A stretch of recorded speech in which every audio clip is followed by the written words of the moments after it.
Get out. We do not serve homeless people here. Those cruel words were meant to destroy a man in a torn jacket and dirty work boots. But here is the twist nobody saw coming. That so-called homeless man, he owned the entire restaurant. And the waitress, who was about to lose her job for showing him kindness, she had no idea that one act of compassion would change her life forever. But this story is not just about a secret millionaire testing his staff. It is about a single mother fighting to keep her diabetic son alive, a predator boss who stole $98,000 from his own employees, and a woman who documented every lie for 6 months, waiting for someone to believe her. What happens when the most powerful person in the room pretends to be the weakest? What happens when kindness becomes the most dangerous thing you can offer? Stay with me until the end, because the final satisfying moment will be worth every second. Get out. We do not serve homeless people here. Those words, spoken with such casual cruelty on a Thursday night in November, would cost Derek Torres everything he had spent 2 years building: his reputation, his career, his freedom. But not before he destroyed a woman who had nothing left to lose, nothing except her dying son and the last shreds of her dignity.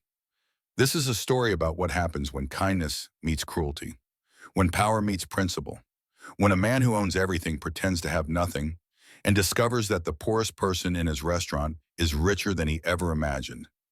It began, as so many things do, with an email. Marcus Sterling sat alone in his corner office on the 47th floor of Sterling Tower, watching Boston glitter beneath him like a scattered chest of diamonds thrown carelessly across black velvet. The November wind rattled the floor-to-ceiling windows, howling its way between the skyscrapers of the financial district. But inside, everything was silent, still. Climate controlled to a perfect 68 degrees. The kind of quiet that settles over a man who has spent too many nights alone with his spreadsheets and his guilt. Marcus was 38 years old, divorced for 4 years, and worth approximately $120 million on paper. He owned 12 restaurants, 3 hotels, and a corner office that cost more per square foot than most people earned in a month. He had a view of the harbor where his father used to fish on Sunday mornings. He had a Rolex that cost more than his first car. He had everything money could buy and nothing it could not. His father had built Sterling Hospitality from a single dive bar in Southie, a cramped little place called the Harborside where dock workers drank cheap beer and told stories about the sea.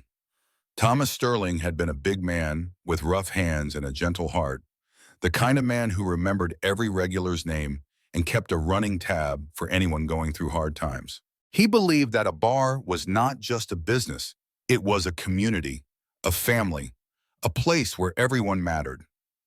Now, 30 years later, the Harborside had become the flagship of a $340 million empire. 12 restaurants, 3 hotels, 800 employees across 6 states. Marcus managed it all from this glass tower in the sky, surrounded by spreadsheets and projections and quarterly reports that reduced human beings to numbers on a page. He had not visited the original Harborside in 2 years, not since the funeral. His phone buzzed against the mahogany desk, breaking the silence. Marcus glanced at the screen and frowned. The sender was anonymous, routed through some kind of privacy service that stripped away identifying information. The subject line made his chest tighten with something between anger and fear. Your father would be ashamed. Marcus stared at those 5 words for a long moment. His finger hovered over the delete button. Probably spam. Probably some disgruntled former employee looking to cause trouble. Probably nothing. But something made him open it anyway. 3 attachments waited below a single line of text. Check the tip pool or do not. Your father never would have let this happen. The first photo showed a schedule board with handwritten changes. Names crossed out in red ink, shifted around, hours slashed without explanation. Sarah Mitchell moved from Friday dinner to Monday lunch. Emma Williams dropped from 32 hours to 19. Maria Gonzalez removed from the weekend rotation entirely. The pattern was clear to anyone paying attention. Someone was punishing these women, systematically reducing their income while maintaining plausible deniability. The second photo made less sense at first glance. Bank deposit slips from a personal account. The name redacted, but the amounts clearly visible.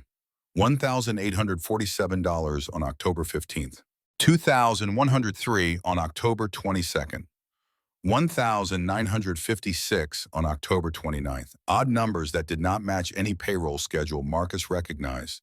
Too consistent to be random, too irregular to be legitimate. The third photo hit him like a punch to the gut, driving the air from his lungs. A woman sat alone in a car at 2 in the morning, her face buried in her hands, shoulders shaking with sobs. The parking lot behind the harbor side was unmistakable. The same cracked asphalt his father had always meant to repave. The same flickering lamppost that management had been promising to fix for years. The same dumpster his father used to wheel out every Sunday night, insisting that taking out the trash was not beneath anyone, especially not the owner. Marcus stared at that photo for a long time, at the curve of the woman's shoulders, at the shadows on her face, at the particular quality of despair that came through even in a grainy surveillance image. Someone on his payroll was hurting badly, and someone else on his payroll was responsible. He minimized the email and pulled up the HR records for the harbor side, his fingers moving automatically across the keyboard. What he found made his stomach drop. 23 employees had quit in the past 8 months. 23 people had walked away from a restaurant that his father had built on loyalty and respect. The turnover rate had spiked to 340%, nearly 4 times the industry average. Exit interviews all said the same thing in slightly different words. Personal reasons, family obligations, found another opportunity, time for a change. But 3 of them had started to say something else before the interviewer cut them off. Management issues, one had written before the notes abruptly ended. Hostile work environment, another had typed before the file was marked closed. I cannot prove anything, but someone should really look into, a third had begun before trailing off into nothing. Marcus closed the HR file and opened the personnel record for Derek Torres, the floor manager he had personally promoted 18 months ago after a glowing interview and impressive credentials. MBA from Boston University. Previous experience at 2 upscale restaurants downtown. Strong references, confident handshake, the kind of polished presentation that looked good in a boardroom and photographed well for the company newsletter. Revenue at the harbor side was up 18% under Derek's management. Labor costs down 22%. Customer complaints had actually decreased by 15%. On paper, Derek Torres was a star performer, the kind of manager that other companies tried to poach, the kind of success story that Marcus mentioned in investor presentations. But 23 people had fled his restaurant. Someone was crying alone in her car at 2 in the morning, and an anonymous stranger had sent Marcus evidence of something rotten at the heart of his father's legacy. His father's voice echoed in his memory, rough and warm, the way it always sounded after a long shift behind the bar. The moment you stop walking your own floors, son, you stop deserving them. You cannot lead people from a spreadsheet. You have to see them, know them, fight for them, because at the end of the day, your people are your business. Everything else is just numbers. Marcus had not walked those floors in the 2 years. He had been too busy expanding the empire, courting investors, attending board meetings in glass towers just like this one. He had delegated the human work to managers he trusted, managers he had never bothered to verify. Managers like Derek Torres. He stood up from his desk and walked to his closet, past the tailored suits and pressed shirts that cost more than some people earned in a month, to the very back where a faded brown jacket hung in shadow. His father's old Carhartt work coat, paint stains on the sleeves from a renovation project 20 years ago, zipper broken halfway up from too many cold mornings. It smelled like sawdust and cigarette smoke and something else, something like home, something like the man who had worn it. Marcus pulled it off the hanger and held it up to the light. His father had worn this jacket for 30 years while building the business brick by brick, customer by customer, kindness by kindness.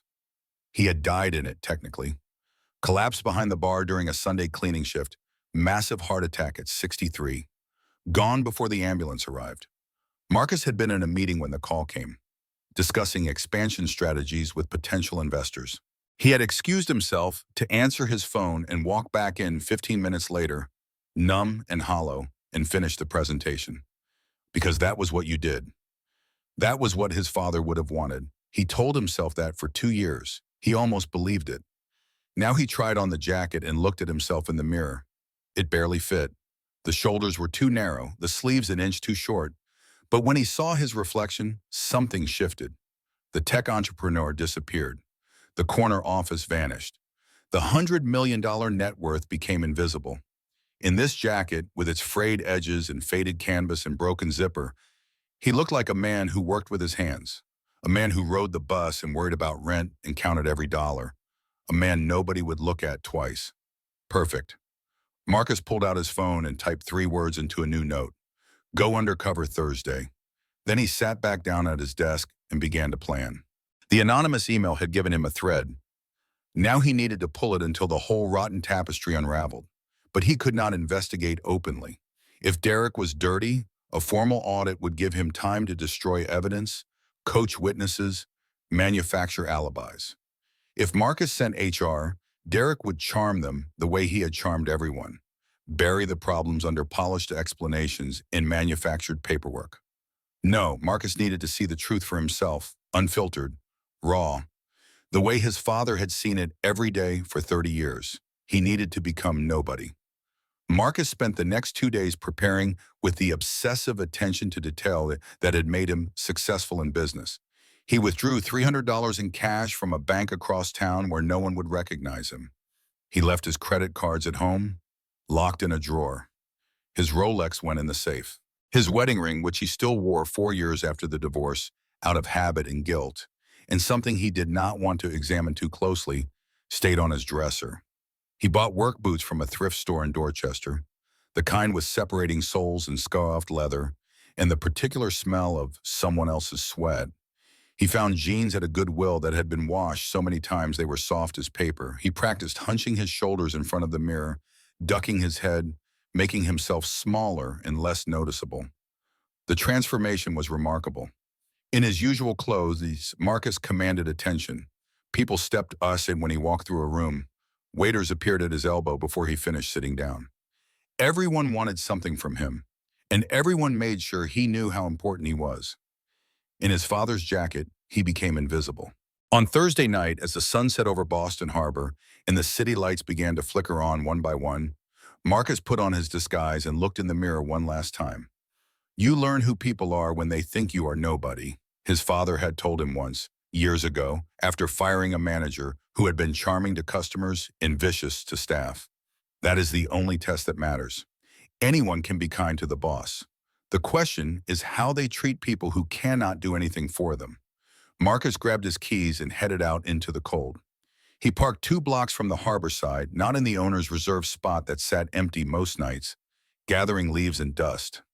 Walked the distance with his hands in his pockets and his collar turned up against the November wind that cut through his father's thin jacket like a knife.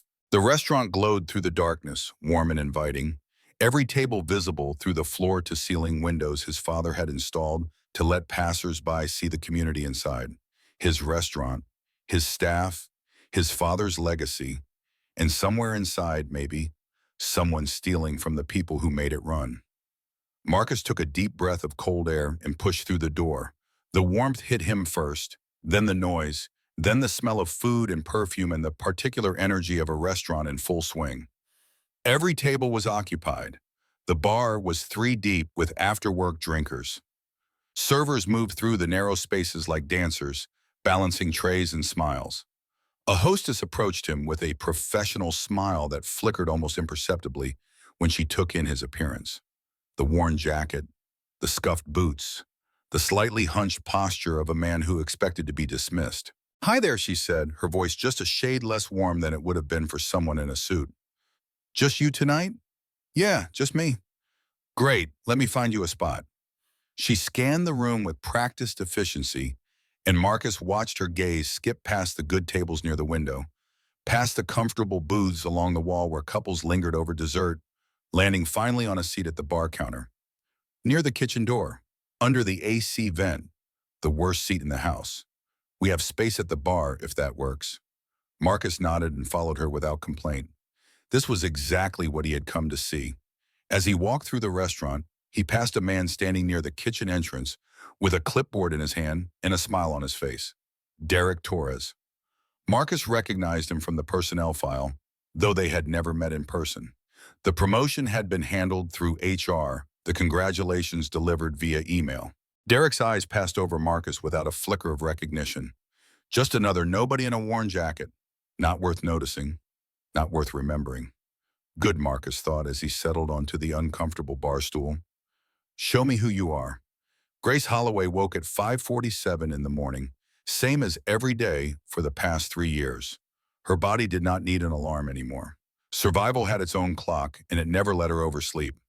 She lay still for a moment in the gray pre-dawn light, listening to the sounds of her small apartment.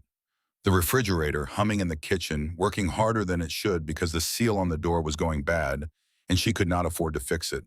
The radiator clanking in the hallway, providing just enough heat to keep the pipes from freezing, but not enough to actually feel warm. And from the next room, soft and steady as a heartbeat, the rhythm of her son's breathing. Grace pushed herself up and padded barefoot across the cold floor to Noah's door. She opened it just a crack, just enough to see him sleeping peacefully in his narrow bed, one arm thrown over his head the way he had slept since he was a baby. His mouth was slightly open. His face was relaxed in a way it never quite was when he was awake. He was 8 years old, small for his age, with his mother's dark eyes and his father's stubborn chin. The best parts of both of them, she liked to think. The parts worth keeping. The insulin pump on his arm beeped softly, a sound that had become so familiar Grace heard it in her dreams. She checked the display from across the room, squinting in the dim light. Supply low. 2 days remaining. The words hit her like they did every time, even though she had been expecting them for a week. A cold weight settling in her chest, a tightening of her throat. The familiar math starting automatically in her head. The calculations she did so often, they had become a kind of prayer. Insulin cost $847 per month, even with the discount card from the manufacturer that required her to reapply every 90 days and prove her income and her desperation. Pump supplies added another $234. Rent on this small apartment in this safe neighborhood with good schools was $1,400, due on the first of every month without exception or mercy. Utilities ran about $180. Car insurance was $89. Gas was $60. More if she had to drive to the second job she sometimes picked up on weekends. After Derek's tip pool adjustments, her take-home from the harbor side averaged around $1,890 per month. She was $771 short every single month, without fail, without exception, without hope. Grace closed Noah's door quietly and made her way to the bathroom. In the mirror, she saw a woman who looked older than 34. Dark circles under her eyes from nights spent lying awake, running numbers that never added up. Lines around her mouth that had not been there 2 years ago, carved by stress and worry, and the constant effort of smiling when she wanted to scream. Hair pulled back in a practical ponytail because styling took time, and time was money, and money was Noah's insulin. Her phone alarm went off on the counter, the sound cutting through the silence. She had set it the night before with a label that made her smile despite everything. Get up, Noah needs insulin. Insulin costs money. Money requires not murdering Derek.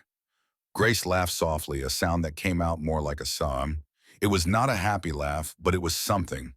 A small defiance against a world that seemed determined to crush her. At least she still had her sense of humor. That was more than some people could say.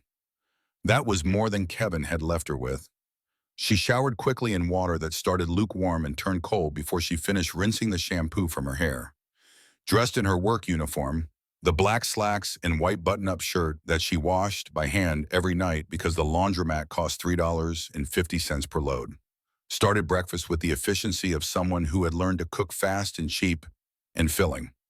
By the time Noah stumbled out of his room, still half asleep and rubbing his eyes, scrambled eggs and toast were waiting on the table. The eggs came from the discount bin at the grocery store, slightly past their sell-by date, but still good. The bread was store brand, the cheapest option. But she had added cheese to the eggs, the good kind that Noah liked, because some things mattered more than money. Mom, he said, sliding into his chair with the boneless grace of childhood. We are doing rockets in science today. I get to launch mine. That is amazing, baby. She kissed the top of his head, breathing in the smell of his shampoo, The same brand she had used on him since he was a baby, because some things were worth paying extra for. You are going to be the best rocket scientist in the whole class. Noah beamed at her, his whole face lighting up with the kind of pure joy that only children can feel. I want to be a doctor when I grow up, so I can help kids like me. Grace's throat tightened so hard she could not speak.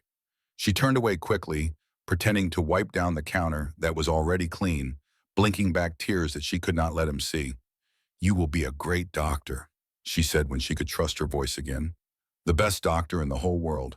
She drove him to school in her 2007 Honda Civic with 187,000 miles on the odometer and a check engine light that had been glowing steadily for 3 months. The heating worked only sometimes, depending on factors Grace had never been able to identify.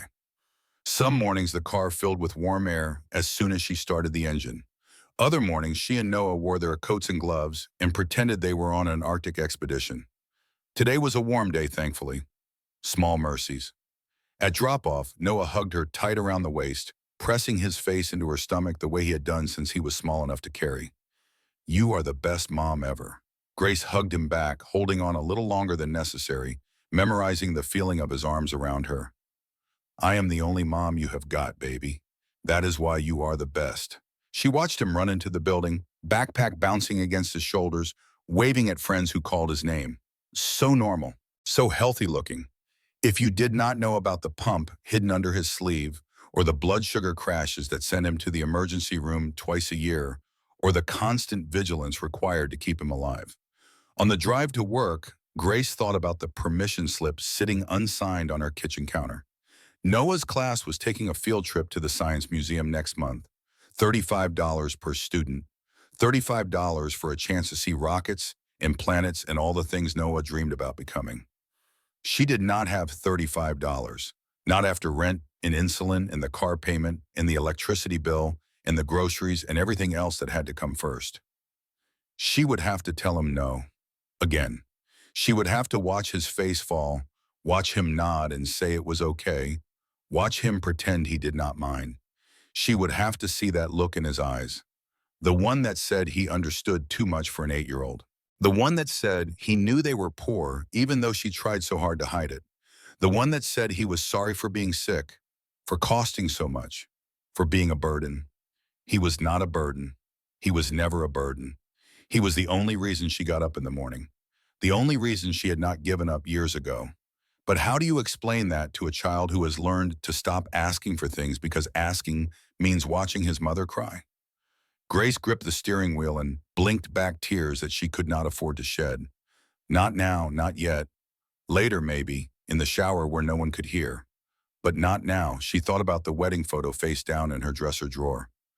Kevin Holloway, her ex-husband, smiling in a rented tuxedo on the happiest day of her life. He had seemed so charming at first, so attentive, so interested in everything she said and did and thought. It was not until after the wedding that she learned what attentive really meant. It meant controlling, monitoring, questioning every purchase, every phone call, every friendship. And when she did not answer correctly, when she did not move fast enough or speak softly enough or exist quietly enough, it meant hitting. She had escaped 4 years ago with Noah in her arms and the clothes on her back and nothing else. Kevin had drained their bank accounts before disappearing to wherever men like him disappeared to when they were done breaking things. Left her with destroyed credit and a mountain of debt in her name and a restraining order that she had framed ironically on her wall. Some women would have given up. Some women would have crumbled under the weight of it all. Grace had thought about it in those first dark months, alone in a shelter with a 4-year-old who did not understand why they had left home. She had thought about how easy it would be to just stop fighting. But Noah had looked up at her one night with his father's eyes and asked, "Mama, when are we going to be okay?" And she had promised him, sworn to him, that they would be okay, that she would make it okay, that she would never stop fighting, not ever, not as long as she had breath in her body. The Harborside was not just a job. It was the only thing standing between her son and foster care, between her promises and her failures, between survival and the alternative she did not let herself think about. Grace pulled into the parking lot and sat for a moment in the silence, gathering herself the way she did every day. putting on the mask she wore for work, the smile that said everything was fine, the energy that said she was happy to be here. She checked her reflection in the rearview mirror, fixed her ponytail, practiced her smile. Good enough. It would have to be. She walked inside to begin her shift. The harborside hummed with its usual Thursday night energy, the kind of controlled chaos that looked effortless from the outside but required constant vigilance from the people making it happen. The bar was packed three deep with bankers and lawyers in expensive suits, all of them ordering craft cocktails and top-shelf whiskey and talking too loud about deals and depositions. The dining room was full of couples celebrating anniversaries and corporate groups closing deals, credit cards ready, expectations high. Grace moved through the chaos with practiced efficiency, her body following patterns so ingrained they had become automatic. Table 8 needed another round of martinis, extra olives, one dirty, one dry. Table 12 wanted to split the check 4 ways, which meant running 4 separate cards and calculating tips for each. The 4 top by the window had dietary restrictions she was tracking in her head: one gluten-free, one dairy-free, one vegetarian, one with a shellfish allergy severe enough to kill him if she made a mistake. She juggled it all, 6 tables at once, orders flowing to the kitchen in perfect sequence, never forgetting a face or a name or a preference. She remembered that Mr. Thompson at table 9 liked his steak medium rare, but his wife thought medium rare was disgusting, so Grace always told the kitchen medium, but winked at the cook who knew what that meant. She remembered that the woman at table 6 was nursing her 3rd glass of wine and probably should not have a 4th, so Grace made sure to suggest dessert instead. She remembered that the young couple at table 11 was on a first date and nervous, so she gave them space and did not hover. She had been doing this for 3 years. Her body knew the rhythm. Her mind ran the calculations automatically. Check on the new table, greet them warmly, read their mood, adjust her energy to match. Are they here to celebrate? Are they here to unwind? Are they here because they are and need someone to notice? Grace noticed. It was what made her good at this job. It was what made her tips good when Derek did not steal them. Derek Torres stood near the kitchen pass with his clipboard, scanning the floor like a predator watching a watering hole.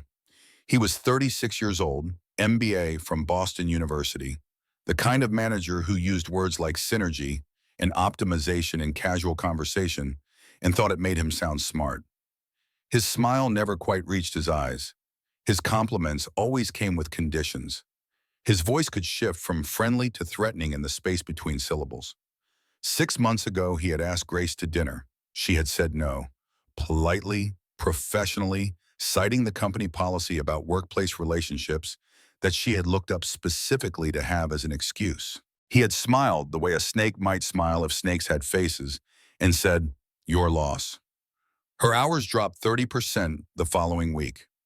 Coincidence, he claimed when she asked, his expression innocent and offended. Just adjusting for the slow season. The restaurant had been packed every night that week, but Grace had not argued. There was no point arguing with a man who could destroy you and would enjoy doing it. She had learned to navigate around him the way you navigate around a rattlesnake you find in your living room. Carefully, quietly, never turning your back, never making sudden movements, and never, ever forgetting that he was venomous. Derek caught her eye from across the room and waved her over with 2 fingers, the gesture of a man summoning a servant. Grace set down her tray and approached, keeping her expression neutral and her posture submissive, non-threatening, the way she had learned to be around Kevin before she escaped. "Table 6 is camping," Derek said. His voice was calm, pleasant, the voice of a reasonable manager having a reasonable conversation. "They finished eating 40 minutes ago. I need that table turned for the next seating." Grace glanced at table 6, an elderly couple sharing a slice of cheesecake, holding hands across the white tablecloth like teenagers on a first date. They had been coming to the harborside every Thursday for as long as Grace could remember, always sitting at the same table, always ordering the same meal. "Anniversary tradition," Mrs. Delgado had told Grace once. "We had our first date here, 52 years ago, back when it was just a little dive bar and Thomas made the best burgers in Southie. They are enjoying themselves, Grace said carefully. They are regulars. They have been coming here for 50 years. They are taking up real estate. Derek's smile thinned, revealing the edge beneath the charm. I do not care if they were here when Columbus landed. I need that table turned. We have a wait list. I will check on them in a few minutes. Offer them coffee, maybe. Give them a chance to finish naturally. Check on them now, Derek's voice hardened. And do not offer them coffee. Offer them the check. We are not running a retirement home here. Grace kept her expression neutral even as her stomach tightened with anger. Of course, she walked to table 6 and set down the check with her warmest smile, hating herself a little for doing it. No rush at all, she said, but whenever you are ready. The elderly man looked up, startled and embarrassed, his weathered face flushing pink. Oh, we are taking too long, are we not? I am sorry, dear. I know you need the table. Not at all. Grace meant it, even though she knew Derek was watching from across the room. Please take your time. I just wanted to have this ready when you need it. But they were already standing, Mrs. Delgado fumbling for her purse with arthritic fingers, Mr. Delgado reaching for his walker. They hurried out without finishing their cheesecake, leaving cash on the table and apologizing again at the door. The tip was exactly 10%, less than they usually left, less than they would have left if they had been allowed to finish their meal in peace. Grace cleaned the table and tried not to think about the $2 she had just lost because Derek wanted to squeeze 15 extra minutes of revenue from a Thursday night. $2 that might not seem like much to a man with an MBA and a management salary, but meant everything to a woman trying to keep her son alive. By 11, the rush had ended. Only a few stragglers remained, nursing final drinks and checking their phones. Derek gathered the floor staff in the back office for the end-of-shift ritual, the nightly ceremony that Grace had come to dread more than anything else in her working life. Grace stood with Emma Williams, the new girl who was just 22 years old and still learning the rhythms of the restaurant industry. Emma was sweet and eager and reminded Grace of herself a decade ago, before life had taught her that sweet and eager just made you a better target. There was Jason Davis, 28, beaten down and barely holding on, who had stopped making eye contact with customers 6 months ago, and nobody had bothered to ask why. And there was Lucy Martinez, the bartender, who had seen everything in her 15 years behind the bar and had learned to say nothing about any of it. Good night, everyone. Derek pulled the tip jar from under the counter and set it on the desk with a heavy thud. Let us settle up. This was how it worked. Every night, the same ritual repeated so many times it had become almost normal. Everyone put their cash tips into the jar, the money they had earned through hours of smiling and serving and pretending everything was fine. Derek counted the total with his back to the group, his hands moving quickly over the bills where no one could see exactly what he was doing. Derek announced a total that never quite matched what Grace had calculated in her head. Derek distributed envelopes containing each person's share, determined by some formula only he understood. No one ever saw the actual count. No one ever questioned the numbers. No one ever complained. Grace pulled $280 from her apron, the cash she had been tracking all night, with the obsessive attention of someone whose survival depended on accurate math. Table 8 had tipped 22% on a $300 tab because she had remembered that the wife was allergic to cilantro and made sure the kitchen left it out of her dish. Table 12 had left $60, even though they were demanding and difficult, because Grace had smiled through every complaint and never let her frustration show. The Thompson couple, her Thursday regulars, had given her their usual 20% on the salmon special because they knew her name and asked about her son. $280. She was certain. She had counted 3 times. She dropped the bills into the bar and watched Emma add $140, a good night for someone still learning. Jason contributed $190, less than he deserved for how hard he worked. Lucy threw in $110 from bar tips, which seemed light for how busy the bar had been. Derek counted with his back turned. His hands moved quickly, efficiently, doing something Grace could not see but had learned to suspect. Slow night, he announced, turning around with the same pleasant smile he always wore. Only $720 total. He distributed the envelopes without meeting anyone's eyes. Grace opened hers with fingers that did not tremble because she would not give him the satisfaction. $63. Her mental math did not agree. 4 people, $720 combined. Divided evenly, that should be 180 each. Even with the management cut Derek claimed he was entitled to, even with the tip out to the busboys in the kitchen, the numbers did not work. They had never worked. They would never work. She said nothing. She never said anything. There was no point. She had tried once 6 months ago, shortly after Derek started punishing her for refusing his dinner invitation. She had asked politely to see the actual count. He had smiled and said that questioning management decisions was a sign of a bad attitude, and her hours had been cut again the following week. Emma opened her envelope and frowned, the expression of someone still young enough to believe in fairness. This seems low for how busy we were. Busy does not equal tips. Derek's voice was smooth, practiced, the explanation he had given so many times it rolled off his tongue like silk. Lots of bad tippers tonight. You all did great work, but that is what came in. You cannot control how generous people choose to be. Jason shrugged and pocketed his envelope without looking at the amount. Lucy did not even open hers. They had both learned the same lesson Grace had learned. Fighting back only made things worse. After the others left, filing out into the cold November night, Grace stood alone at her locker in the narrow hallway behind the kitchen. She stared at the $63 in her hand, doing the math one more time, even though she already knew the answer. She had worked a 6-hour shift, served 12 tables, given excellent service, remembered allergies and anniversaries and preferences, smiled through every indignity, absorbed every cruelty, and she was walking away with $63. She reached behind her extra uniform, the one she kept in her locker in case she spilled something on herself during a shift, and pulled out a worn manila envelope.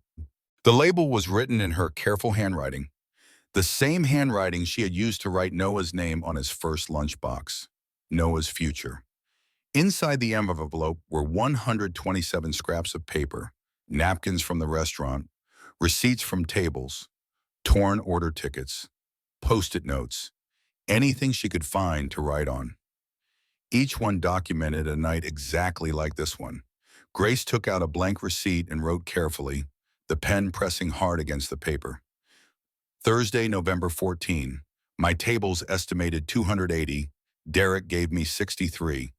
Difference 217. She folded the paper and added it to the stack. 128 nights now. 128 lies. 128 pieces of evidence that no one had ever asked to see. She did not know who would ever believe her. She did not know if anyone would care. The world had taught her over and over that people like her were invisible, disposable, not worth protecting. But she had learned something in the years since leaving Kevin, something that kept her sane when nothing else did.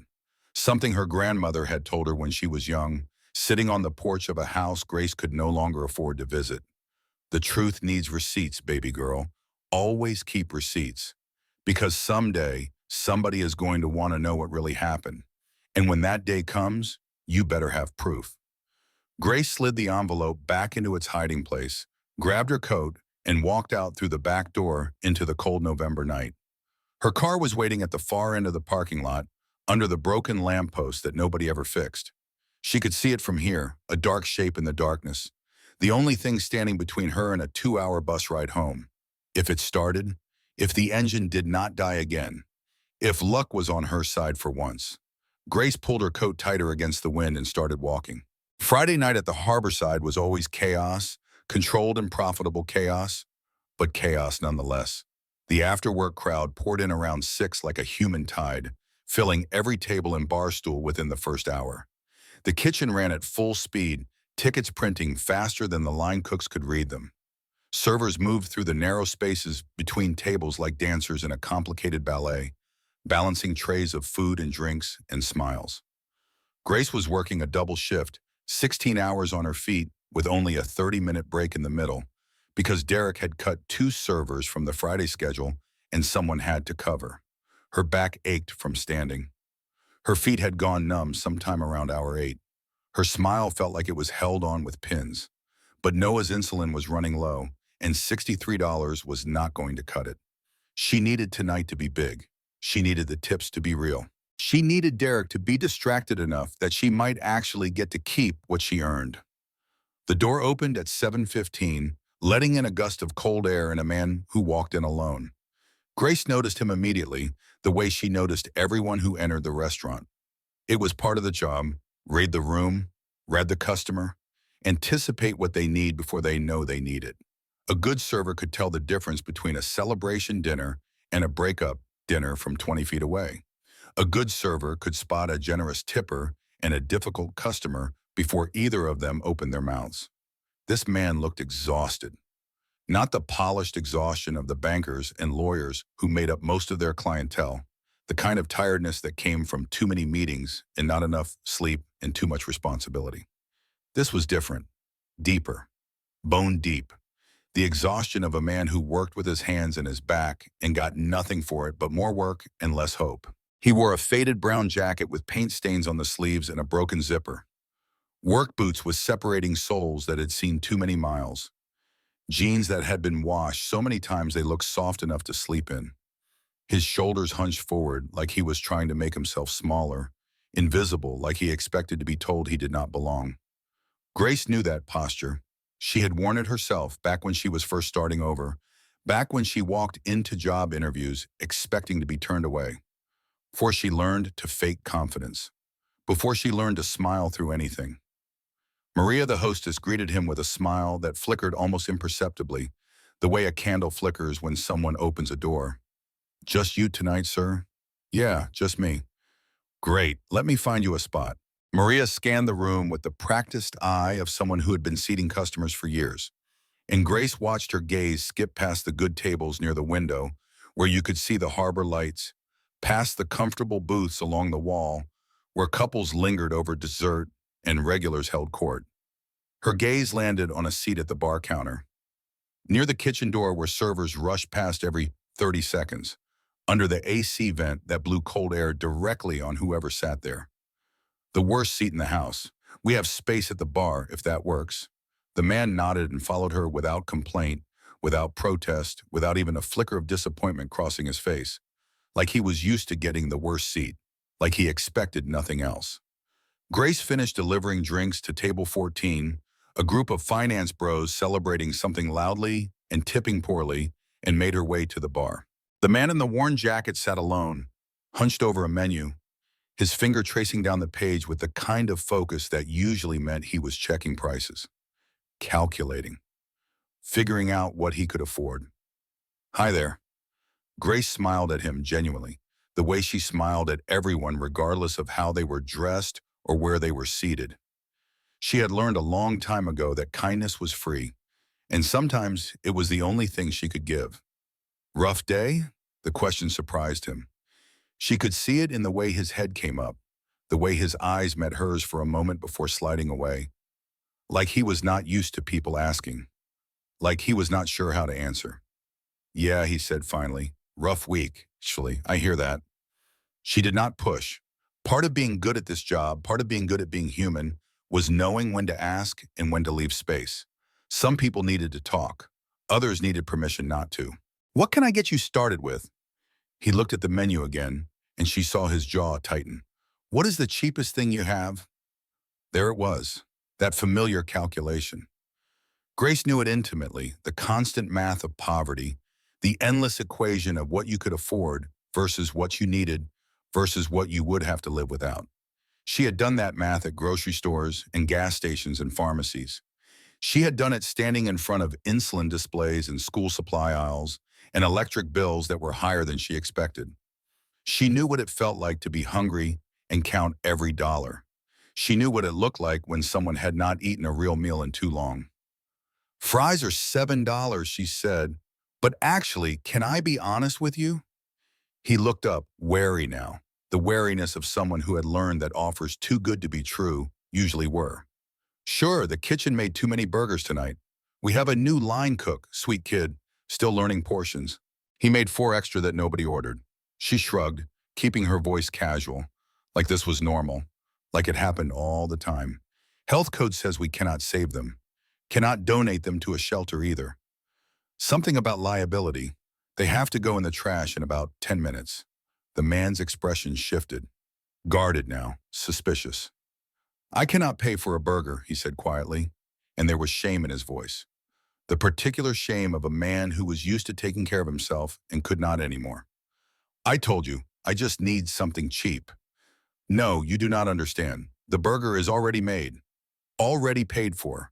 The restaurant already absorbed the bond. It is going either to you or to the garbage. Grace kept her voice gentle but firm, the way she talked to Noah when he did not want to take his medicine. And between us, you look like you have earned more than fries tonight. Silence stretched between them. 5 seconds, 6, 7. The restaurant noise faded around them. The clatter of dishes, the murmur of conversation, the occasional burst of laughter from the bar, all of it became distant, unimportant, like they were standing in a bubble where only this moment existed. When he finally spoke, his voice was rough, cracked around the edges. Why would you do that? Because everyone who sits at this bar deserves to feel like they matter. Grace picked up her pen, ready to write the order that did not need writing. That is not charity. That is just being human. So can I bring you that burger? He nodded, could not seem to find words. His eyes were wet, and he blinked hard, trying to hide it. Grace pretended not to notice. She had learned that kindness sometimes meant looking away. Perfect. It is really good, I promise. House-made sauce, aged cheddar, bacon that is actually crispy, comes with sweet potato fries instead of regular. I will have it right out. She turned to go, but his voice stopped her. Wait. She turned back. What is your name? Grace. Grace Holloway. Thank you, Grace. His voice cracked on the words, and he had to clear his throat before continuing. Really, thank you. You are welcome. She walked away toward the kitchen, feeling his eyes on her back. Something about him had gotten under her skin. Not in a romantic way, nothing like that. More like recognition. Like looking in a mirror and seeing someone who understood what it meant to be tired down to the bone. Someone who knew what it felt like to be invisible. She entered the order into the system, adding a side salad and a small chocolate mousse that she would pay for herself if anyone asked. Because chocolate helped. Because everyone deserved something sweet. Because kindness was free even when everything else cost more than she could afford. Derek appeared beside her at the POS station like a shark who had smelled blood in the water. What did you just do? Grace kept typing. Did not look at him. Kitchen waste. Extra burger from prep. The one Tommy made by accident.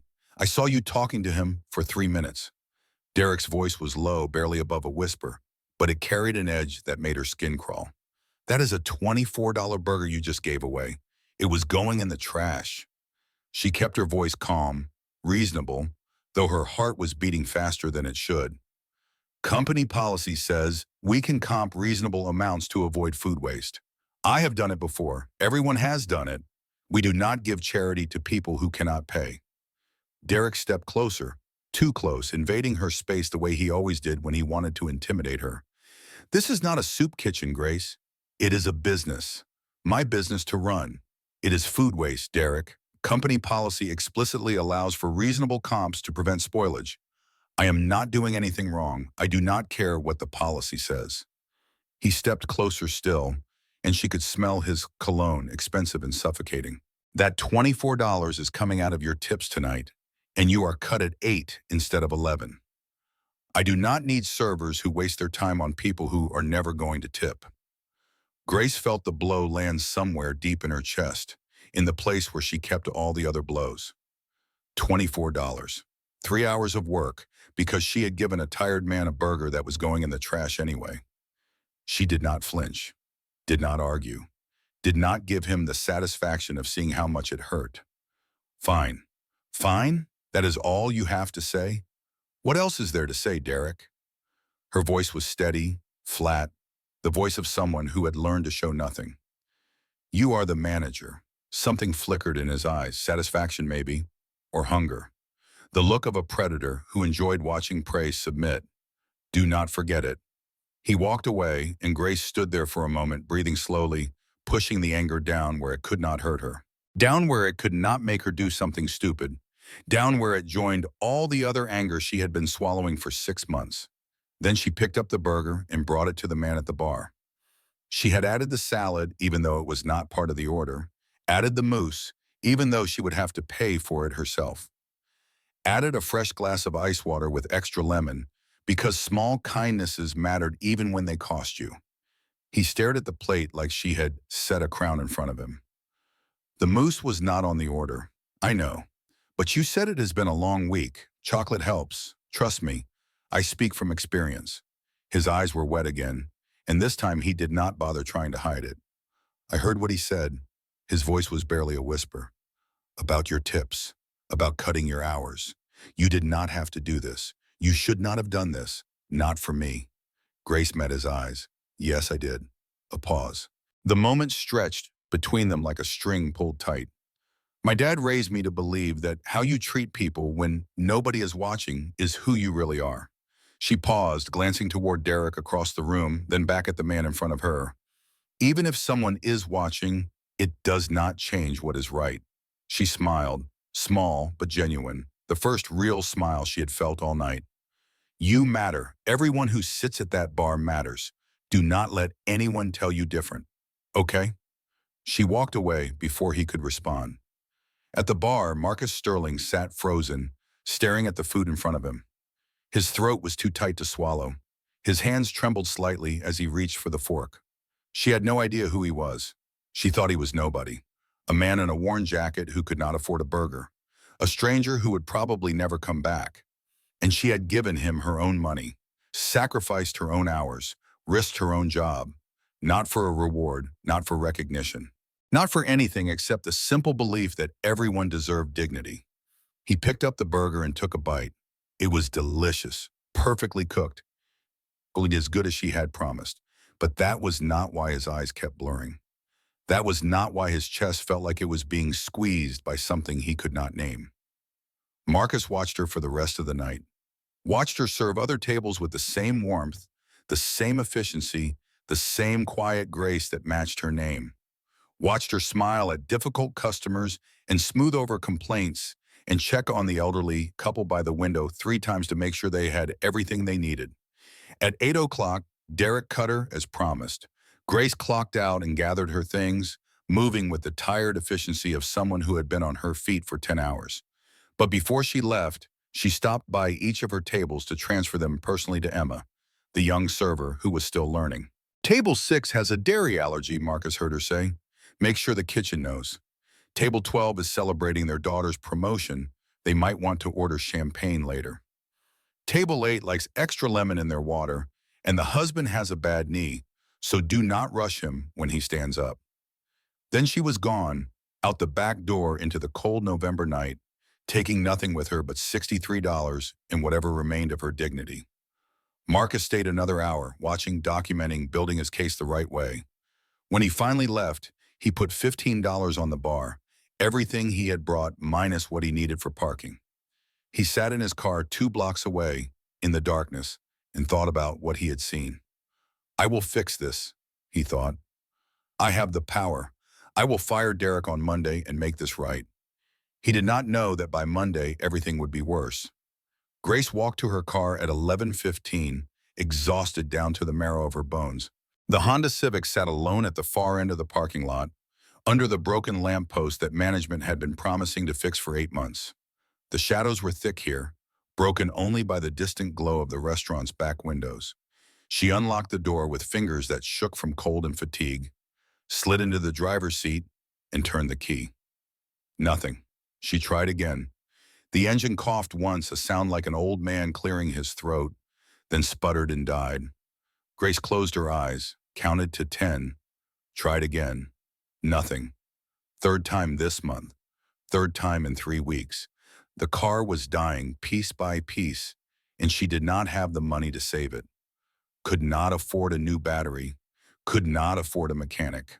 Could not afford the alternative, which was buses and Ubers and the extra 2 hours a day she would spend getting to and from work and Noah's school. She dropped her forehead against the steering wheel and breathed. In and out, in and out. She did not cry. Could not afford to. Tears were a luxury for people who had the time and energy to process their feelings. She had neither. She had Noah waiting at home with a babysitter she could barely afford.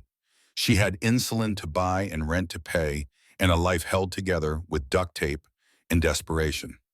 A knock on her window made her jump so hard she hit her head on the roof. Derek stood outside, hands in his pockets, breath fogging in the cold air. His expression was friendly, concerned, helpful. Car trouble? Grace did not roll down the window. Something about the way he was standing, the way his eyes caught the light, made her skin crawl. It is fine. I will call an Uber. That is going to be expensive this time of night. He smiled, the smile of a helpful colleague, a concerned manager. I can give you a ride. We can talk about getting your hours back. Grace's blood ran cold. She knew what he was really saying. What he had been saying for 6 months, in 100 different ways, with 100 small cruelties that added up to one big threat. He was not offering a ride. He was offering a transaction. Her dignity for his desire. Her body for her job. No, thank you. Grace. His voice changed, dropping the friendly mask, revealing the predator underneath. I am trying to help you here. I know about Noah. I know about the insulin. I know how much it costs and how little you make. Her heart stopped. Her hands gripped the steering wheel so hard her knuckles went white. I know you are drowning, he continued, stepping closer to the window, his breath fogging the glass. And I can throw you a rope. I can make your life very easy, Grace. I can fix your hours, fix your schedule, fix everything that is making your life so hard. She could not breathe, could not think, could only stare at him through the glass that separated them. Or he paused, letting the word hang in the air. I can make things impossible, completely impossible. The choice is yours. For a long moment, neither of them moved. The parking lot was empty. No witnesses. Just Grace and Derek, and the threat that had finally stopped being implicit. I said no. The words came out stronger than she expected. Clearer. The voice of a woman who had faced worse than this and survived. Derek held her gaze for 5 long seconds. His jaw tightened. His smile curdled into something ugly. Your loss. Again. He turned and walked away into the darkness, leaving her alone in her dead car with her racing heart and her shaking hands. Grace sat there for 10 minutes, unable to move. Not because she was afraid of him. She had faced fear before. She had faced Kevin's fists and Kevin's rage and the particular terror of running in the middle of the night with nothing but her son and her courage. She was afraid of what she was going to do next, because there was no version of this that ended well. Derek would never stop. He would keep cutting her hours, keep stealing her tips, keep making her life impossible until she gave him what he wanted or she broke completely. And now he knew about Noah, knew exactly where to hurt her most. She called an Uber, $34, almost a full tank of gas, almost Noah's field trip. She chose Noah's insulin instead. She always chose Noah's insulin.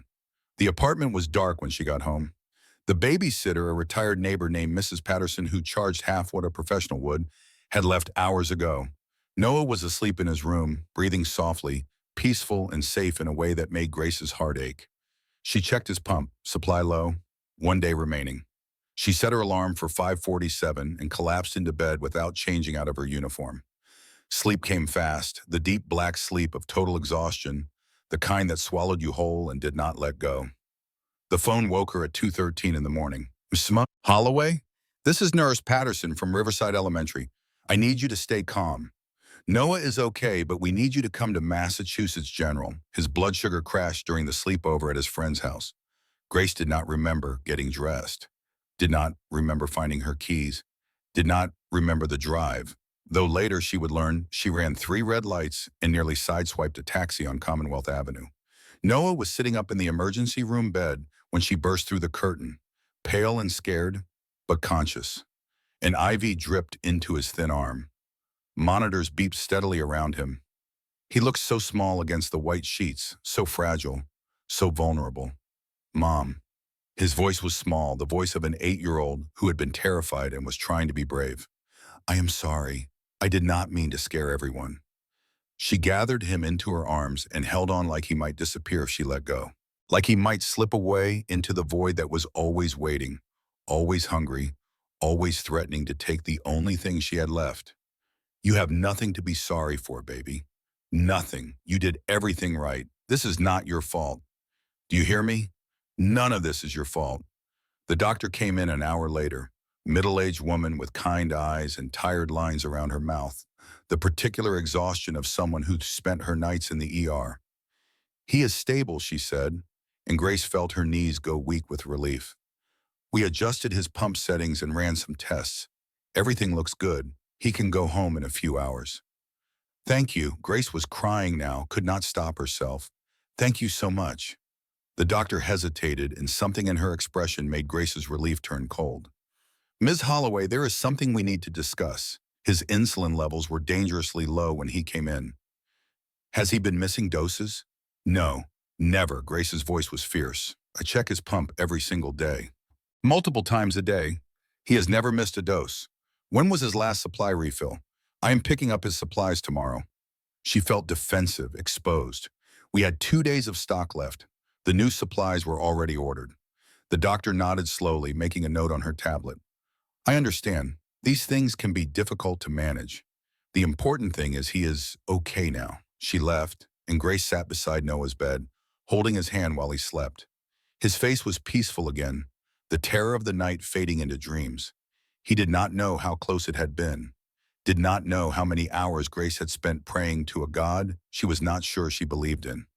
Then the billing coordinator arrived, Ms. Holloway. She was young, maybe 25, with an apologetic expression that said she hated this part of her job. "I need to discuss payment for tonight's visit." Of course, Grace reached for her purse with her free hand, the other still holding Noah's. "I have insurance through my employer." "The harbor side. It should be in your system." The coordinator checked her tablet, scrolling through screens Grace could not see. Her expression shifted from apologetic to uncomfortable. "According to our records, your coverage was terminated on November 1st, 2 weeks ago." The room tilted. Grace grabbed the bed rail to steady herself. "Terminated? That is impossible.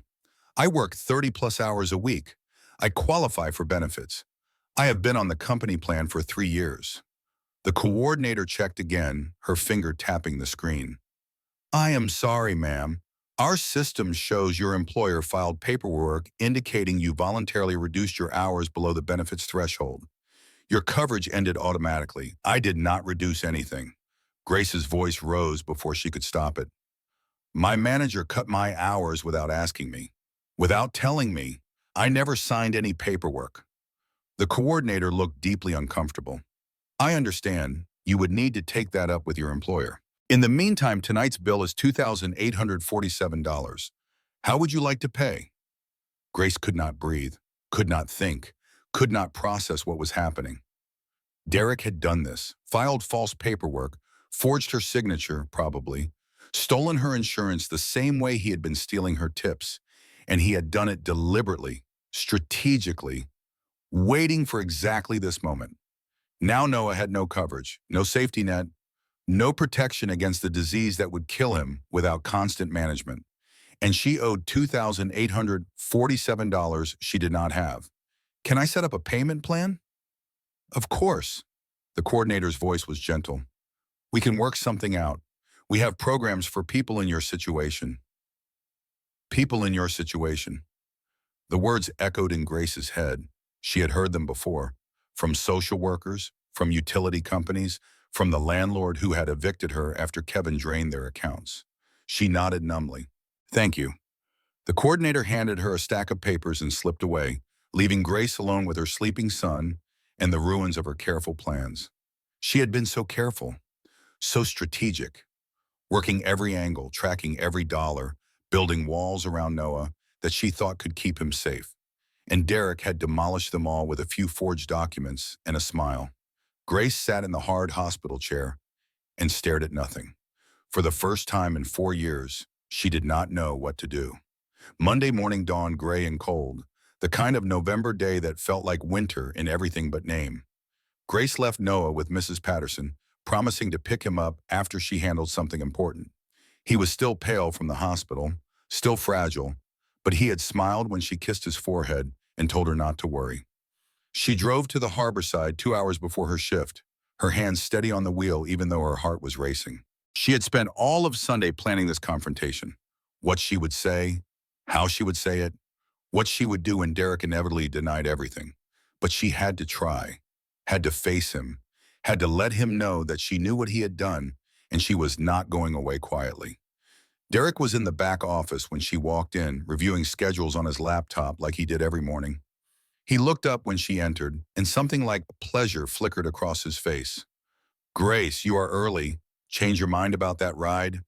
You canceled my insurance." The words came out flat and hard, nothing like the careful speech she had rehearsed.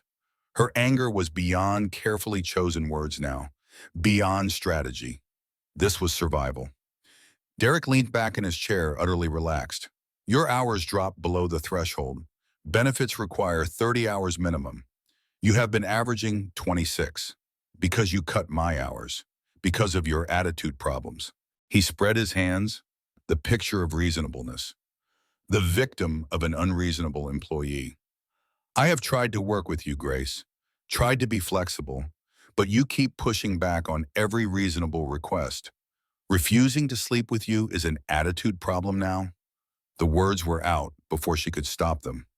The thing that had been unspoken for 6 months, finally named. Derek's expression did not change. If anything, he seemed amused. "That is quite an accusation." He stood up slowly, walked around the desk, stood close enough that she could smell his cologne. "Do you have any proof?" "I have documentation. Every schedule change, every hour you cut, every dollar you stole from the tip pool." Something flickered in his eyes, surprise maybe, or calculation. "I have proof that I was working full-time until you started punishing me for saying no." Derek's smile did not waver. "You have nothing, Grace. You have scraps of paper and paranoid delusions. And if you try to make trouble," he paused, letting the silence stretch like a blade, "I will make sure everyone knows about your ex-husband, about the restraining order, about how you are clearly an unstable person who should not be raising a child alone." Grace felt the blood drain from her face. "That is right. I did my research." Derek stepped closer, and she forced herself not to back away. "You left your husband 4 years ago. There were allegations of abuse, but no charges were filed. A restraining order that expired last year. And now here you are, a single mother with a sick kid and a history of conflict with authority figures." He shook his head slowly, sadly, like he was disappointed in her. "Social services would be very interested in a mother who cannot afford her son's medical care. Do not you think? A mother who works double shifts and still cannot make ends meet. A mother who has already lost her insurance because of her bad attitude." The threat hung in the air between them. Grace understood, finally, completely, what she was dealing with. Derek was not just greedy, he was not just petty, he was not just a man who could not handle rejection. He was systematic, strategic, meticulous. Every cut hour, every stolen tip, every forged document, every manufactured performance issue. It was all ammunition, collected and organized and ready to use. He had been building a case against her for months, carefully laying the groundwork for this exact moment. If she fought him, he would destroy her, call social services, question her fitness as a mother, take her son away and put him in a system that would not know about his diabetes, that would not check his pump every night, that would not hold him when his blood sugar crashed. She wanted to scream, wanted to hit him, wanted to burn the restaurant down and watch Derek's smug face melt in the flames. Instead, she turned and walked out without another word.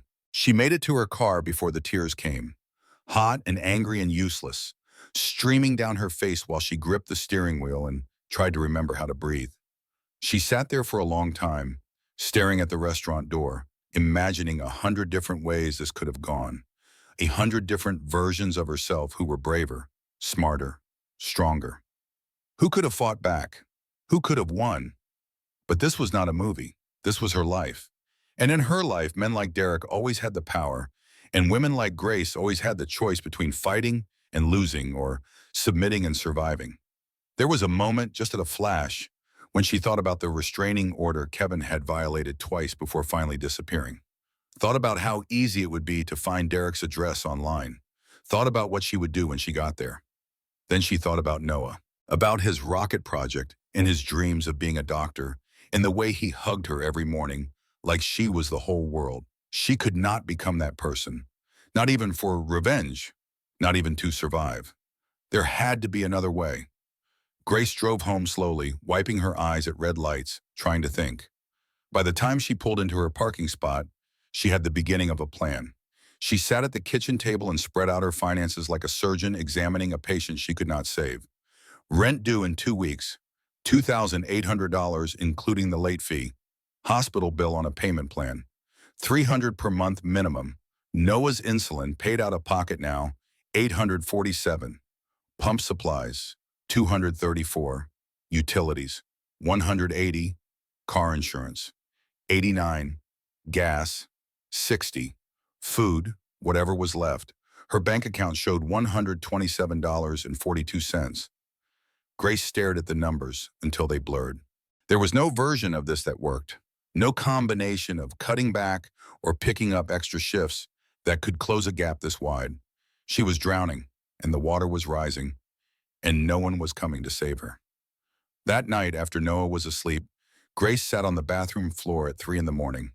The tiles were cold against her legs. The fluorescent light buzzed overhead. In the medicine cabinet, behind the toothpaste and the bandages and the expired cold medicine she kept forgetting to throw away, a bottle of sleeping pills waited. For one terrible moment, she did the math.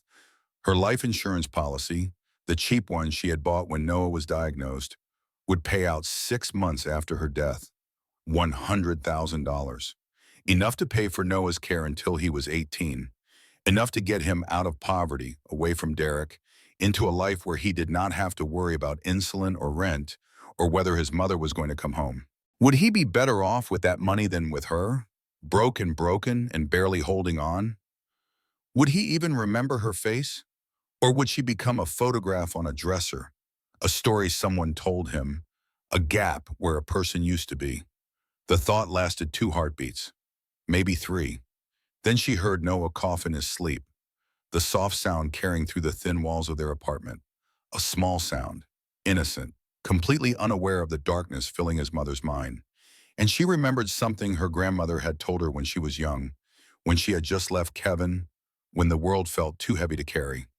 The darkest night is not a place to make permanent decisions, baby girl. When you cannot see a way forward, your only job is to survive until sunrise. Not solve everything, not fix everything, just survive, because the answers come in the morning. Grace put the pills back. She got up off the cold floor. She splashed water on her face and looked at herself in the mirror, at the woman she was fighting to remain. Then she went to the kitchen and made phone calls. She called the hospital at 3:30 in the morning and begged the overnight billing department for a smaller payment plan. She called the landlord's voicemail and explained the situation, asked for an extension, promised to pay as soon as she could. She called Noah's school and left a message asking about scholarship funds for the field trip. She did not solve anything. She did not fix anything. But she survived until sunrise. And when morning came, gray and cold but bright through the kitchen window, she remembered something else. The legal aid clinic 3 blocks from her apartment. Free consultations. Every Tuesday afternoon. Tomorrow was Tuesday. The legal aid clinic operated out of a converted storefront wedged between a laundromat and a nail salon. The kind of space that had been a dozen different businesses over the years and would probably be a dozen more. The waiting room was crowded with people who looked exactly like Grace felt. Tired, desperate, clinging to the hope that someone somewhere might actually listen. She had brought her manila envelope.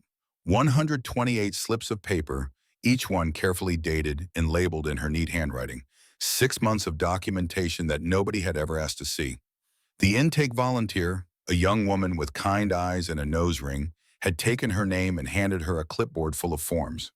Grace filled them out and waited, surrounded by other people waiting, all of them invisible to a world that had decided they did not matter. An hour later, a door opened. Grace Holloway? She stood up, clutching her envelope like a lifeline, and followed the volunteer down a narrow hallway lined with doors. The office at the end was small and cluttered with files, the walls decorated with diplomas from schools Grace had heard of but could never have afforded. The woman behind the desk was Patricia Okafor, according to the nameplate beside her computer. She was in her mid-40s, with braided hair streaked with gray and eyes that had seen too much suffering to waste time on pleasantries. Ms. Holloway. She shook Grace's hand firmly. Tell me everything. Grace told her, starting from the beginning, starting from Kevin, because she had learned that nothing made sense without context. The marriage, the abuse, the escape, rebuilding from nothing with Noah in her arms and nothing in her pockets. Then the harbor side, Derek, the tip pool, the cut hours, the threats, the dinner invitation, the rejection, the punishment, the insurance, the hospital, Noah. Patricia listened without interrupting, taking notes on a yellow legal pad, her expression unreadable. When Grace finished, she opened the manila envelope and began reading. For 15 minutes, the only sound in the small office was the rustling of paper and the distant noise of traffic outside. Finally, Patricia set down the last slip of paper and looked up. Miss Holloway. She removed her reading glasses and rubbed her eyes. This is systematic wage theft. Over 6 months. Based on your documentation, Derek Torres has stolen approximately $8,400 from you alone. Grace felt something loosen in her chest, a knot she had been carrying so long she had forgotten it was there. If he has been doing this to other employees, and based on what you have described, I believe he has, we are looking at felony charges. This is not a civil matter. This is criminal. What can I do? We file a complaint with the Department of Labor. Patricia leaned forward, her voice businesslike but kind. They will conduct an investigation, interview witnesses, subpoena records. If your documentation is accurate, and I have no reason to believe it is not, Derek Torres is looking at criminal prosecution for wage theft, potentially fraud for the insurance paperwork, and various other charges depending on what the investigation uncovers. How long does that take? 4 to 6 weeks for the initial investigation. Longer if it goes to trial. Grace nodded slowly. 4 to 6 weeks. She could survive 4 to 6 weeks. She had survived worse. But here is the important thing. Patricia's voice hardened. Retaliation for filing a complaint is illegal under federal law. If Derek tries to fire you, cut your hours further, or take any adverse action after you file, that is a separate criminal offense. Document everything. Keep records of every conversation, every schedule change, every interaction. And call me immediately if anything happens. What about the insurance? Grace asked. The false paperwork he filed? Patricia's expression darkened. That is fraud, clear and unambiguous fraud. If he forged documents claiming you voluntarily reduced your hours, that is a separate criminal charge. I will add it to the complaint. She helped Grace fill out the forms. Page after page of questions, dates, amounts, details that Grace had memorized through sheer repetition. Case number assigned. Investigation timeline confirmed. 4 to 6 weeks. Grace walked out of the legal aid clinic into the cold November afternoon, and for the first time in months, she felt something like hope. The nightmare was not over. Derek was still her manager. She still owed $2,800 to the hospital. She still had rent due and insulin to buy, and a son who needed her to hold everything together. But she could see the end now. Derek would face consequences. The truth would come out. Noah would be safe. She did not know that Derek had been monitoring her. She did not know that by Thursday, everything she had built would burn. Derek Torres had learned a long time ago that information was power. And power was the only thing that mattered in a world full of people waiting to take what was yours. He kept track of everyone at the harbor side, their schedules, their habits, their weaknesses, their secrets.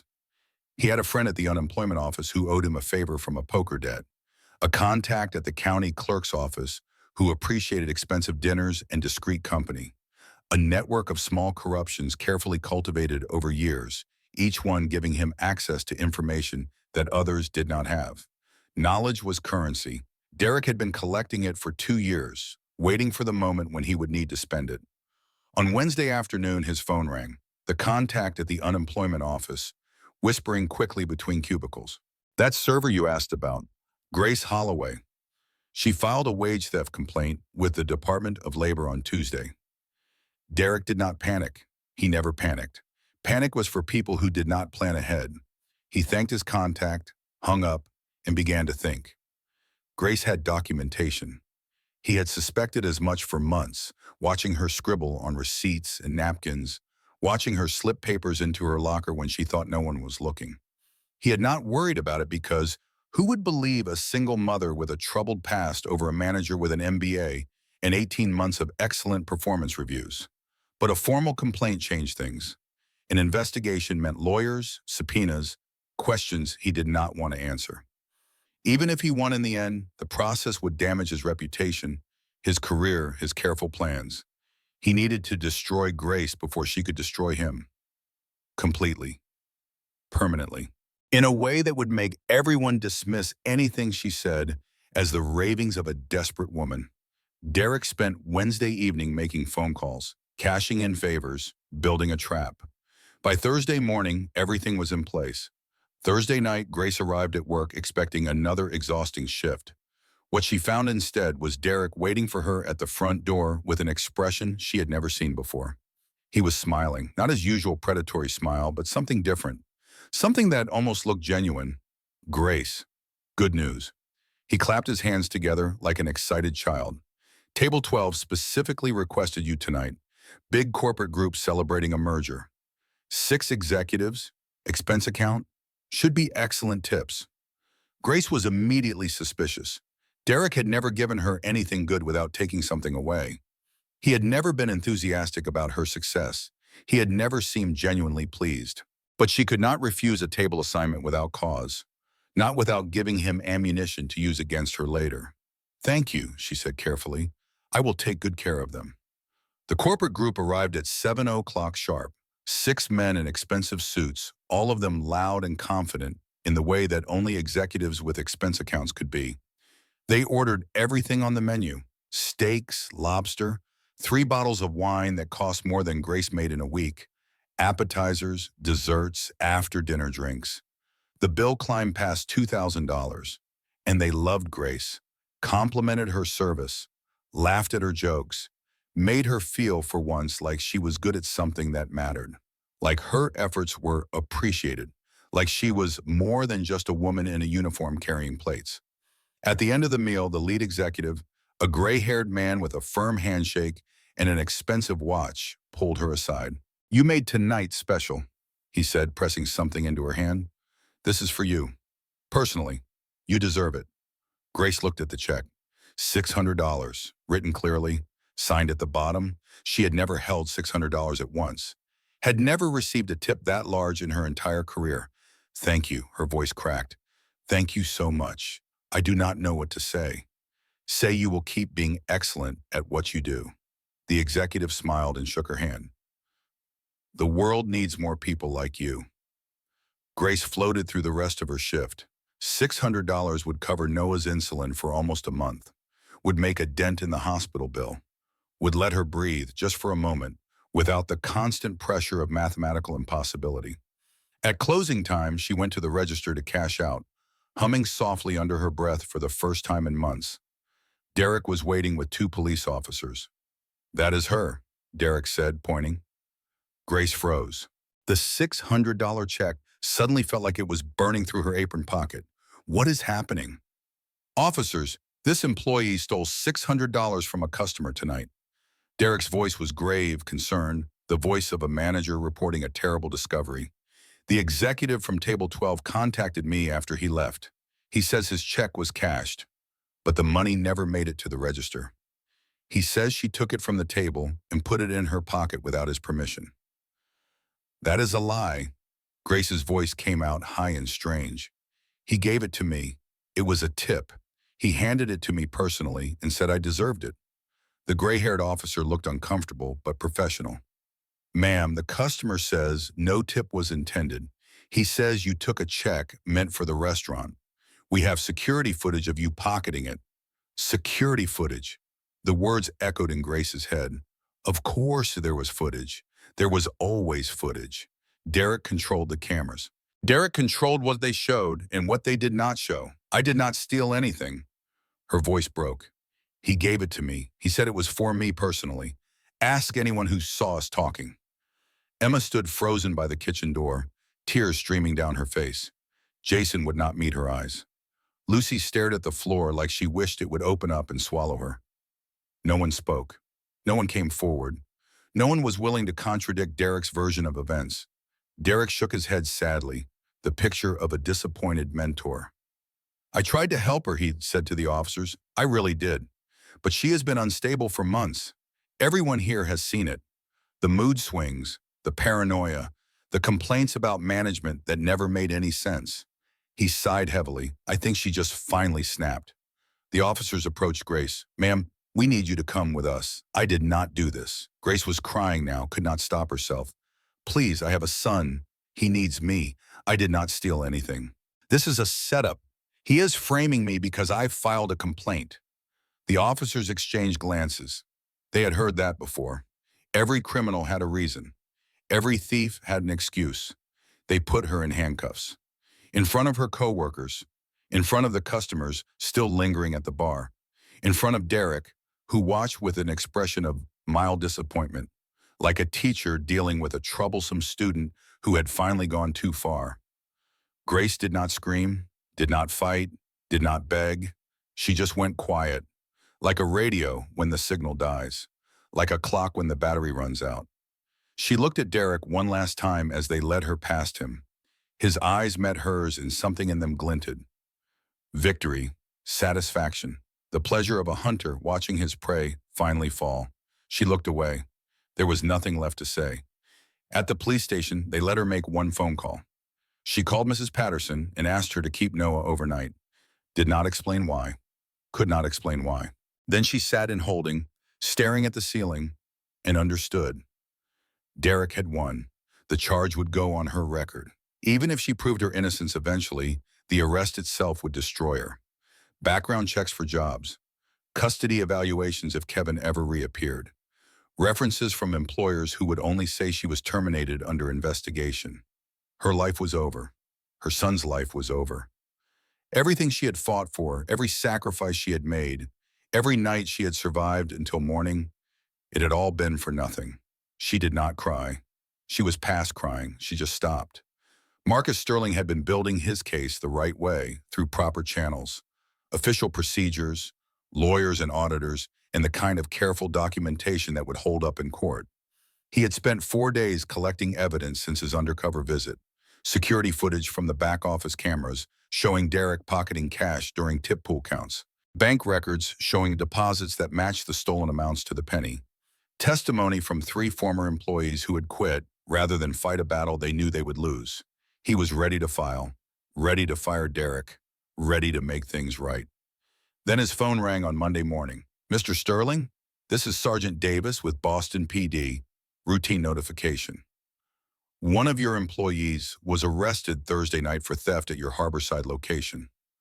Marcus's blood went cold. Which employee? Grace Holloway. The name hit him like a physical blow. The woman from the bar. The woman who had given him a burger when she thought he was homeless. The woman who had said everyone deserves to feel like they matter. What evidence? Security footage shows her pocketing a check from a customer at table 12. Customer confirmed it was theft, not a tip. Send me that footage. The video arrived 20 minutes later. Marcus watched it 3 times in his corner office. The city glittering through the windows behind him, completely unaware. Something was wrong. The angle was too perfect. The camera caught Grace clearly, but the customer's face was positioned away from the lens, like he knew exactly where not to look. His gestures were theatrical, rehearsed, the way an actor moves when they know they are being filmed. Marcus pulled up the reservation system. Table 12 had been booked under the name of a corporation, Sterling Cross Hospitality Partners. He had never heard of it. He ran the corporation through a business database. It did not exist. The registration had been filed 3 days ago. The address was a P.O. box in Delaware, the kind of anonymous shell that lawyers use to hide things they did not want found. He ran the customer's credit card. The name on the account was Gerald Morrison. No such person existed in any public record. The card had been activated 2 weeks ago and used exactly twice. Once to make the reservation, once to pay the bill. Marcus sat back in his chair, his heart pounding. Derek had set her up, created a fake customer, staged a fake transaction, manufactured evidence of a crime that never happened. He had done it deliberately, strategically, with the careful planning of someone who had thought this through for a long time. But why? Why target Grace specifically? Marcus spent the next 6 hours tearing through every piece of information he could find. Security footage going back 2 years. bank records, HR files, tip reconciliation reports that had never been reconciled. What he found made him sick. Derek Torres had been stealing from the tip pool since the day he was hired. Not occasionally, not impulsively, but systematically. Every shift he managed, approximately one-third of the tips disappeared into his pocket before distribution. The amounts were carefully calibrated, never large enough to trigger obvious alarm, but consistent enough to add up. Over 2 years, he had stolen approximately $98,000 from his employees. 23 people had quit rather than fight him. 3 had filed complaints and been terminated for performance issues before any investigation could proceed.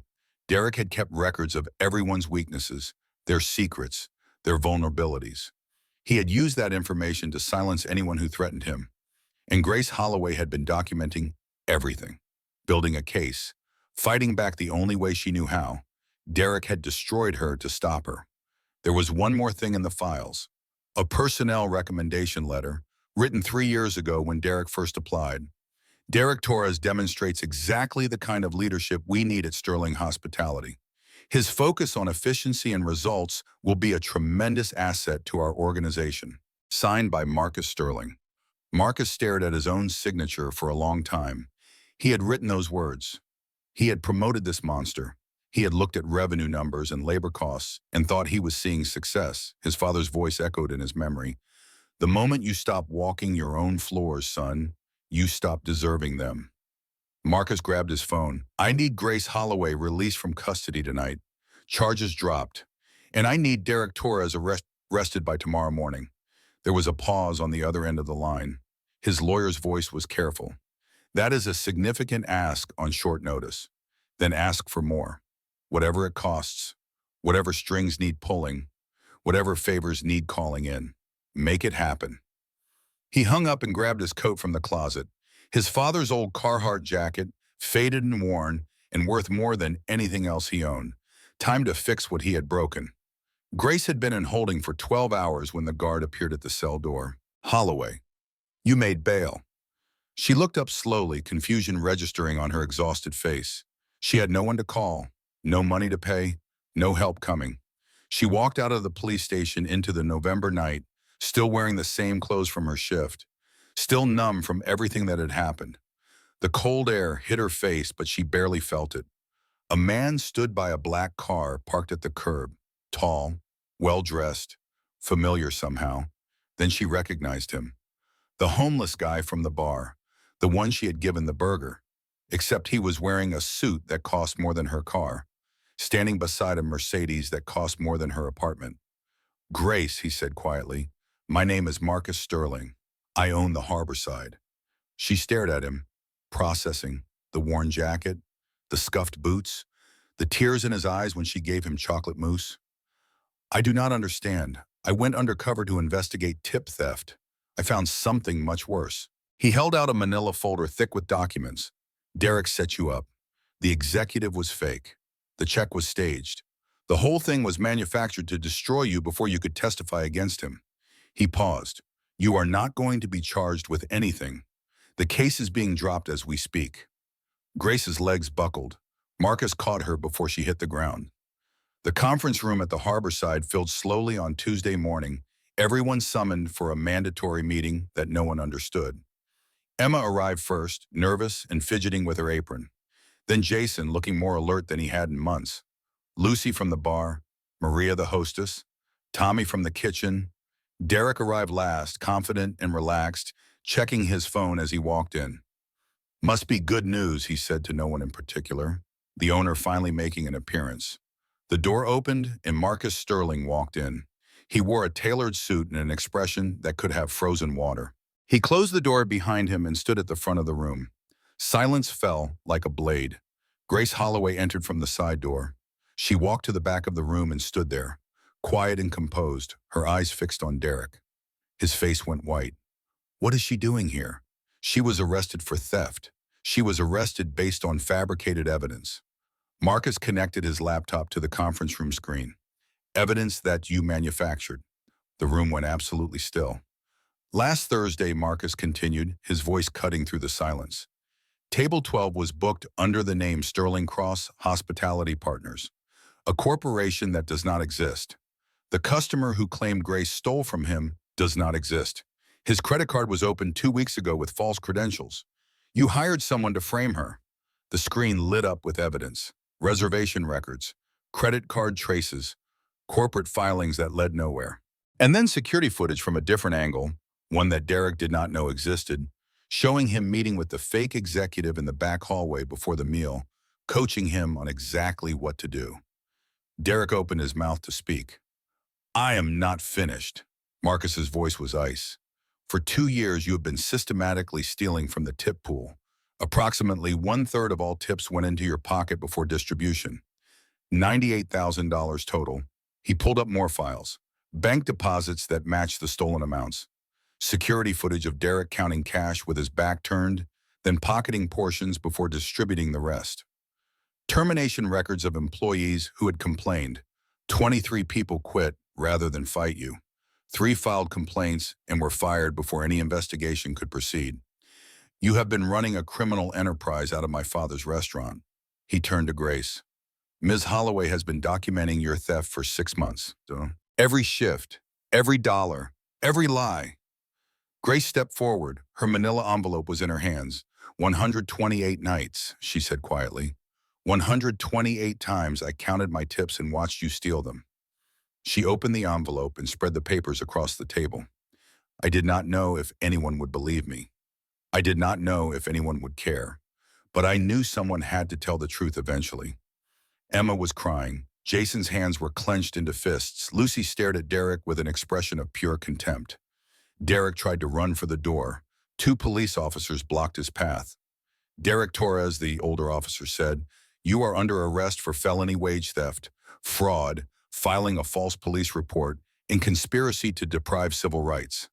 You have the right to remain silent." As they led him toward the door, Derek passed Grace. He stopped, despite the officer's hands on his arms, and leaned close. "You should have just said yes," he hissed. None of this had to happen. Grace looked at him steadily. Her voice was calm, clear, completely unafraid. "You are right. None of this had to happen. You chose it. Every day, for 2 years, you chose to steal and lie and hurt people. You chose cruelty when you could have chosen kindness." She turned her back on him. The door closed. Derek was gone. For a long moment, no one spoke. Then Emma started crying in earnest, and Jason put his arm around her, and Lucy laughed through her tears, and the room erupted in the noise of people finally allowed to feel what they had been suppressing for years. Marcus let them process. When the chaos subsided, he spoke again. "What happened here is my failure," he said quietly. "I got too distant, too focused on numbers. I forgot what my father taught me about taking care of people." He paused. "That ends today. Not with words, with action."